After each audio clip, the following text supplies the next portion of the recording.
Hello everyone, welcome back to this channel. आज की video में अगेन मैं आपके साथ इंग्लिश एंड मैथ की प्रैक्टिस वर्कशीट शेयर कर रही हूँ। अगर आपके बच्चे 6 से 7 साल की एज में हैं तो आप इस तरह की प्रैक्टिस वर्कशीट बनाकर बच्चों को घर पर सॉल्व करने के लिए दे सकते हैं एंड ईजिली आप बच्चों को घर पर प्रैक्टिस करा सकते हैं। वीडियो को एंड तक वॉच करना। अगर आपको अच्छा लगे, हेल्पफुल लगे तो प्लीज़ वीडियो को लाइक करना, चैनल को सब्सक्राइब करके शेयर जरूर करना। Here is the first question. Circle all the naming words and put cross on all the doing words. Right the name that scored a tick tech to. यहाँ पर टिक टैक to वाली activity दी हुई है जिसमें जो नेमिंग वर्ड्स है या जो नाउन है उन पर सर्कल करना है एंड जो डूइंग वर्ड्स या एक्शन वर्ब्स है उन पर क्रॉस करना है। And right the name that scored a tick tech to. जो भी इसमें स्कोर करता है, अगर वर्ब करती है तो यहाँ पर वर्ब लिखना है एंड अगर नेमिंग वर्ड या नाउन करता है तो यहाँ पर नाउन लिखना है। जैसे फर्स्ट लिखा है boy, so boy is a naming word और नाउन, तो यहाँ पर सर्कल करेंगे। India, it's a name of the place, ये भी नाउन है, यहाँ पर सर्कल करेंगे।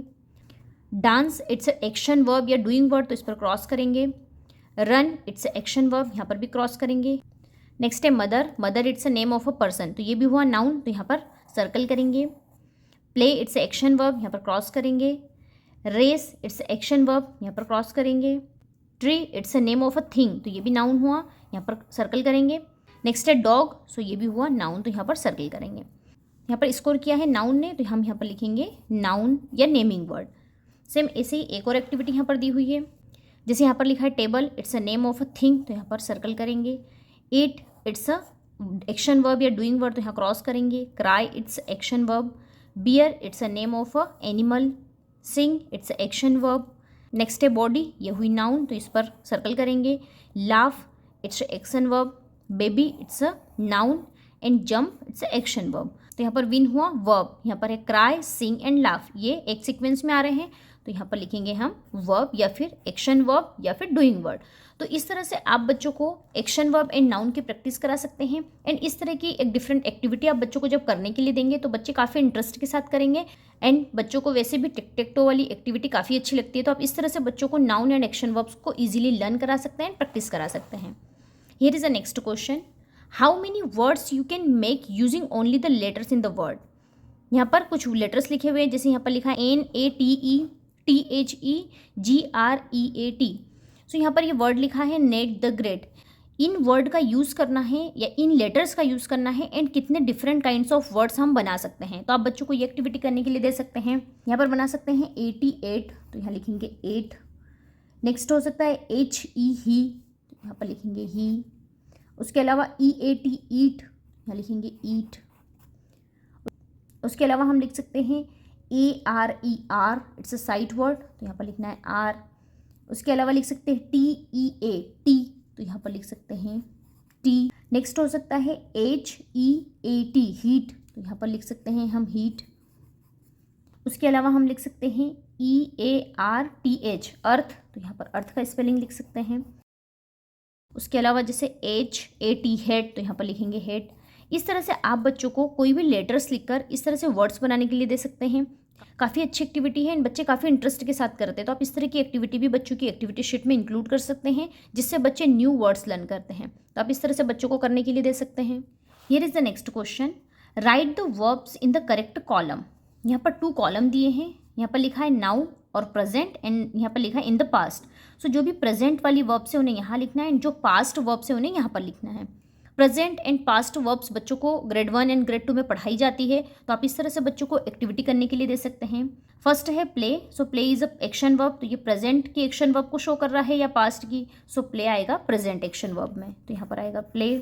नेक्स्ट है पुल, सो पुल भी आएगा नाउ या प्रेजेंट में।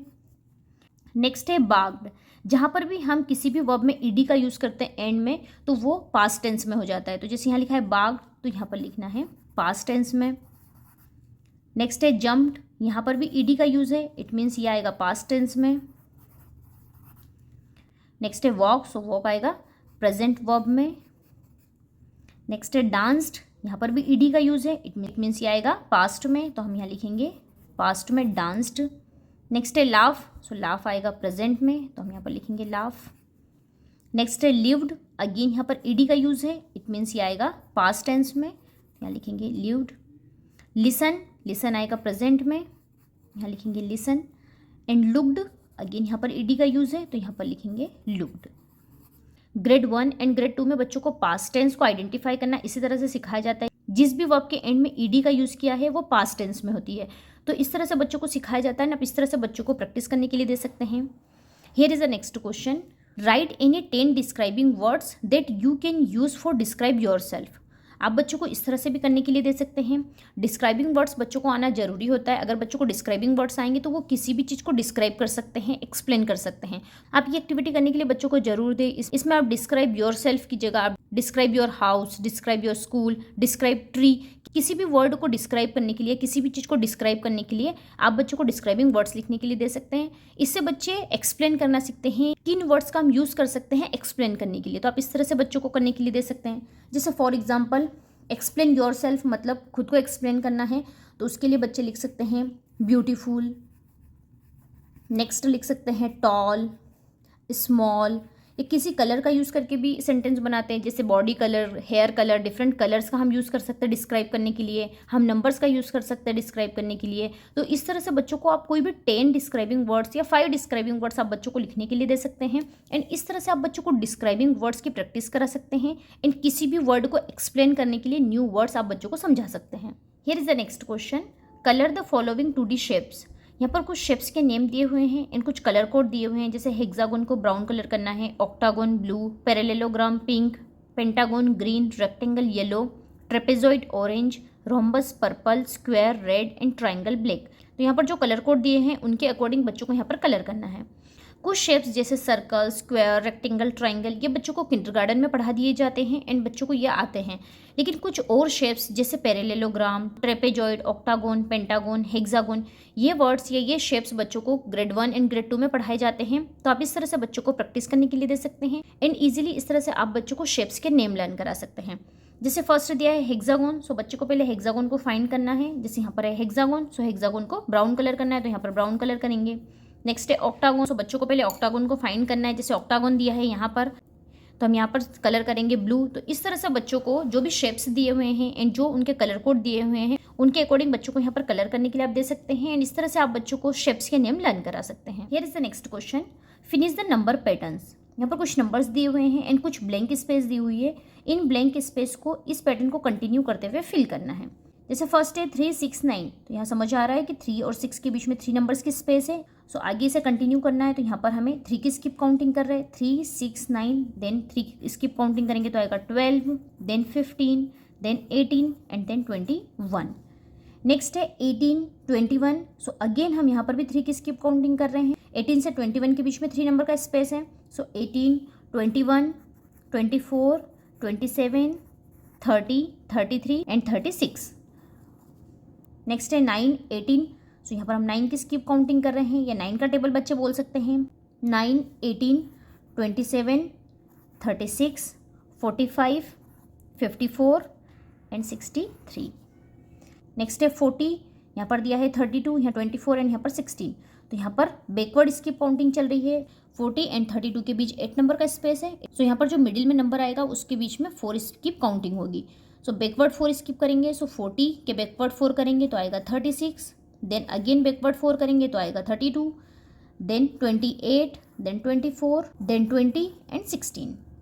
नेक्स्ट है 86, 76, यहाँ लिखा है 56, 36, तो यहाँ पर 10 की बैकवर्ड स्किप काउंटिंग हो रही है। 86 से 10 बैकवर्ड करेंगे तो आएगा 76, देन 66, 56, 46, 36 एंड 26। इस तरह से आप बच्चों को नंबर्स लिखकर पैटर्न को कंटिन्यू करने के लिए दे सकते हैं। ये एक्टिविटी बच्चों को करने के लिए दी जाती है एंड इस तरह से बच्चों को करवाया जाता है, जिसमें बच्चे थोड़ा कंफ्यूज भी होते हैं क्योंकि यहाँ पर फॉरवर्ड काउंटिंग हो रही है तो बच्चे फिर भी इजीली कर लेंगे, लेकिन जहाँ पर बैकवर्ड काउंटिंग होती है एंड इस तरह से नंबर स्पेस दी जाती है तब बच्चे थोड़े से कंफ्यूज होते हैं। लेकिन जब आप बच्चों को इस तरह से बार बार प्रैक्टिस करने के लिए देंगे एंड एक्टिविटी शीट्स बना कर देंगे तो बच्चे ईजिली इन्हें करना सीख जाएंगे एंड उनका कन्फ्यूजन भी दूर हो जाएगा।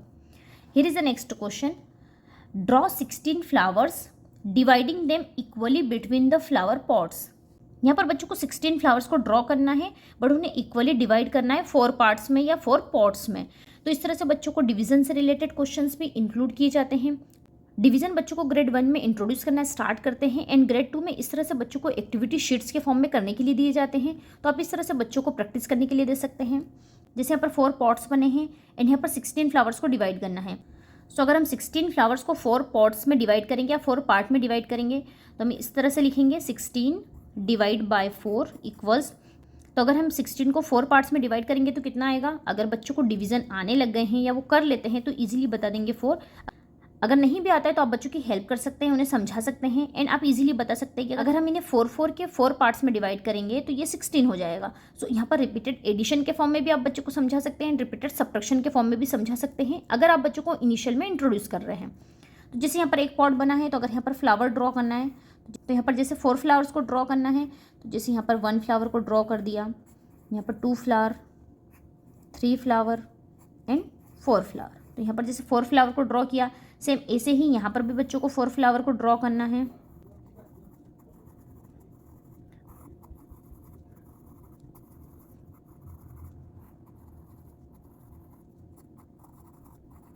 हमने यहाँ टोटल 16 फ्लावर को ड्रॉ किया है एंड इन्हें इक्वल पार्ट में डिवाइड किया है। सो अब यहाँ पर कुछ क्वेश्चन पूछे हैं। जैसे फर्स्ट है, how many flowers does each pot gate.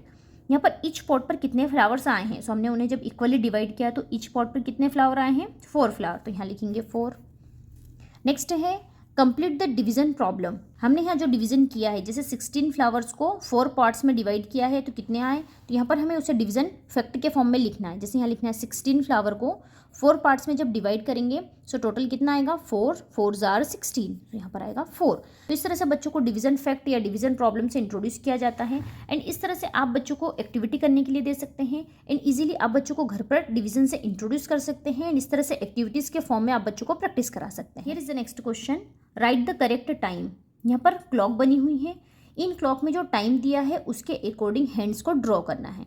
जैसे फर्स्ट में दिया है 4:10, सो यहाँ पर 4:10 को हम किस तरह से ड्रॉ करेंगे? तो यहाँ पर स्मॉल हैंड आएगा 4 पर, तो हम यहाँ पर 4 पर स्मॉल हैंड को ड्रॉ करेंगे। यहाँ पर लिखा है 10, ये मिनट्स की प्लेस पर है।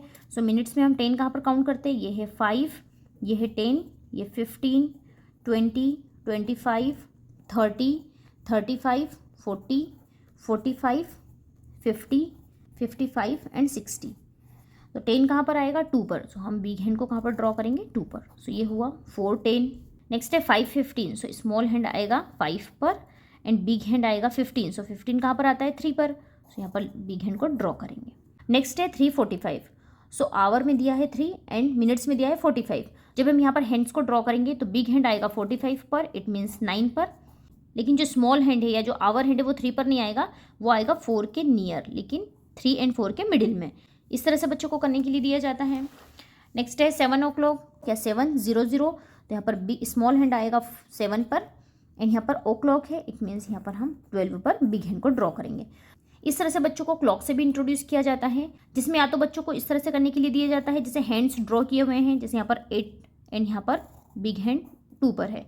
इसे बच्चों को यहाँ पर लिखना है कि यहाँ पर टाइम क्या शो हो रहा है, तो यहाँ पर टाइम हो रहा है 8:10, तो यहाँ पर इस तरह से लिखना है।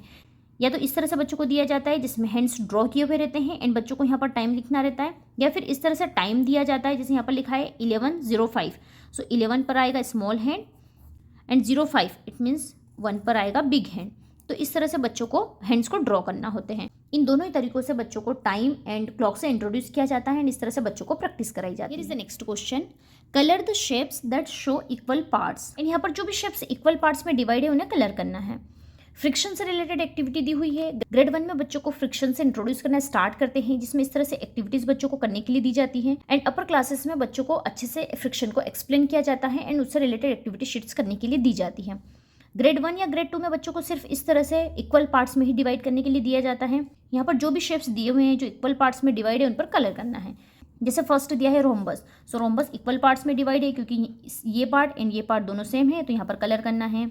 सेम ऐसे यहाँ पर स्क्वायर दिया हुआ है, इसमें भी 4 पार्ट्स इक्वल पार्ट्स हैं, तो इसे भी कलर करना है। नेक्स्ट यहाँ पर दिया है हेक्सागोन। हेक्सागोन में भी जो पार्ट्स है वो इक्वली डिवाइड है, जैसे यहाँ पर सेम पार्ट डिवाइड है, यहाँ पर भी एंड यहाँ पर भी, तो इसे भी कलर करना है। नेक्स्ट दिया है सर्कल, यहाँ पर भी मिडिल में से लाइन है, दोनों पार्ट्स सेम है, तो यहाँ पर कलर करना है। नेक्स्ट ट्राइंगल, इसे भी पार्ट्स में डिवाइड किया है, जैसे यहाँ पर 2 लाइन्स है, लेकिन यहाँ पर स्मॉल, यहाँ पर स्मॉल, यहाँ पर स्मॉल एंड यहाँ पर बिग पार्ट है। इट मीन्स ये इक्वल पार्ट नहीं है, ये अनइक्वल है। नेक्स्ट है हार्ट, यहाँ पर भी इन्हें 2 पार्ट्स में डिवाइड किया है एंड दोनों इक्वल पार्ट है, तो यहाँ पर कलर करेंगे। ये भी अनइक्वल पार्ट में डिवाइड है, यहाँ पर कलर नहीं करेंगे। ये इक्वल पार्ट में डिवाइड है, इसे कलर करेंगे। एंड यहाँ पर भी ये अनइक्वल है, यहाँ पर स्मॉल पार्ट है, यहाँ पर बिग पार्ट दिया है, तो यहाँ पर कलर नहीं करेंगे। इस तरह से बच्चों को फ्रिक्शन से रिलेटेड एक्टिविटी शीट्स करने के लिए दी जाती है, जिसमें बच्चों को इक्वल एंड अनइक्वल पार्ट्स को फाइंड करना होता है। तो इस तरह से आप बच्चों को प्रैक्टिस करा सकते हैं। Here is the next question, solve the given puzzle. यहाँ पर सुडोकू पजल दी हुई है, जिसे आप बच्चों को करने के लिए दे सकते हैं। बहुत ही अच्छी ब्रेन बूस्टिंग एक्टिविटी है, थिंकिंग पावर बच्चों की स्ट्रॉन्ग होती है। एंड इस तरह की एक्टिविटीज़ बच्चे काफ़ी इंटरेस्ट के साथ करते हैं। अगर आपने बच्चों को सुडोकू पजल से इंट्रोड्यूस नहीं किया है तो आपको डिस्क्रिप्शन बॉक्स में लिंक मिल जाएगा, जिसमें मैंने आपके साथ शेयर किया है आप किस तरह से बच्चों को सुडोकू पजल से इंट्रोड्यूस कर सकते हैं। एंड अगर आपने बच्चों को सुडोकू पजल सिखा दिया तो आप इस तरह से एक्टिविटी शीट में इंक्लूड करके सॉल्व करने के लिए दे सकते हैं। जैसे यहाँ पर कुछ नंबर्स लिखे हैं एंड कुछ ब्लैंक स्पेस दी हुई है, तो हमें इन्हें फिल करना है। ये 6x6 का पजल है, इट मीन्स यहाँ पर 1 to 6 नंबर्स तक के नंबर्स का ही यूज़ करना है, किसी भी ब्लॉक में, किसी भी रो में या किसी भी कॉलम में। तो जैसे यहाँ पर हम इसकी बात करेंगे इस ब्लॉक की, तो यहाँ पर दिया है 1, 3, 4 एंड 6, तो यहाँ पर 2 and 5 मिसिंग है। 2 ऑलरेडी यहाँ दिया है, तो यहाँ पर आएगा 2, यहाँ पर आएगा 5। यहाँ पर 1 नंबर ही मिसिंग है, 1, 2, 3, 4, यहाँ पर आएगा 5। अब हम इसे सॉल्व करते हैं। 1, 2, यहाँ पर आएगा 3 and 6, तो यहाँ पर 6 ऑलरेडी दिया है, तो यहाँ पर आएगा 3 एंड यहाँ पर आएगा 6। इसे सॉल्व करेंगे। 1, 2, 3, यहाँ पर 4 and 6 मिसिंग है, 6 यहाँ दिया है, तो 6 आएगा इधर एंड 4 आएगा यहाँ पर। इसमें 1 नंबर ही मिसिंग है, 1, 2, 3, 4, यहाँ पर आएगा 5 एंड 6। यहाँ पर 2 नंबर्स मिसिंग है, सो 1 यहाँ पर नहीं आएगा, तो 1 आएगा यहाँ पर एंड 3 आएगा यहाँ पर। अब इसे करेंगे 1, 2, 3, 4, 5 एंड यहाँ पर आएगा 6। अगेन यहाँ पर 2 नंबर्स मिसिंग है, 2 and 3, सो 2 यहाँ पर नहीं आ सकता है क्योंकि यहाँ ऑलरेडी दिया है। यहाँ आएगा 2, यहाँ पर आएगा 3। इसमें 1 नंबर मिसिंग है, 1, 2, 3, 4, देन यहाँ पर आएगा 5। अब हम इसे सॉल्व करते हैं। यहाँ पर 1 and 6 मिसिंग है, सो 6 यहाँ पर दिया हुआ है, तो यहाँ पर आएगा 6, यहाँ पर आएगा 1, देन 1, 2, यहाँ पर आएगा 3, 4, 5 एंड 6 एंड इनमें 1 यहाँ पर नहीं आएगा क्योंकि यहाँ ऑलरेडी दिया है, तो यहाँ आएगा 1, 2, 3 एंड यहाँ पर आएगा 4। इस तरह से आप बच्चों को सुडोकू पजल भी एक्टिविटी शीट में इंक्लूड करके करने के लिए दे सकते हैं। बहुत अच्छी ब्रेन बूस्टिंग एक्टिविटी है एंड इसमें आप बच्चों को इनिशियल में 4x4 के पजल से इंट्रोड्यूस कर सकते हैं। आफ्टर देन आप 6x6 एंड 9x9 का पजल भी सॉल्व करना सिखा सकते हैं। इस तरह से अगर आपके बच्चे 6 से 7 साल की एज में हैं तो आप ये सारी एक्टिविटीज़ बच्चों की एक्टिविटी शीट्स में इंक्लूड कर सकते हैं एंड इस तरह से आप बच्चों को प्रैक्टिस करा सकते हैं। आई होप आपको ये वीडियो अच्छा लगा होगा, हेल्पफुल लगा होगा। अगर अच्छा लगा है तो प्लीज़ वीडियो को लाइक करना, चैनल को सब्सक्राइब करना एंड अपने फैमिली एंड फ्रेंड्स में शेयर जरूर करना। हम मिलते हैं एक अच्छे से नए वीडियो के साथ। Till then bye bye, take care.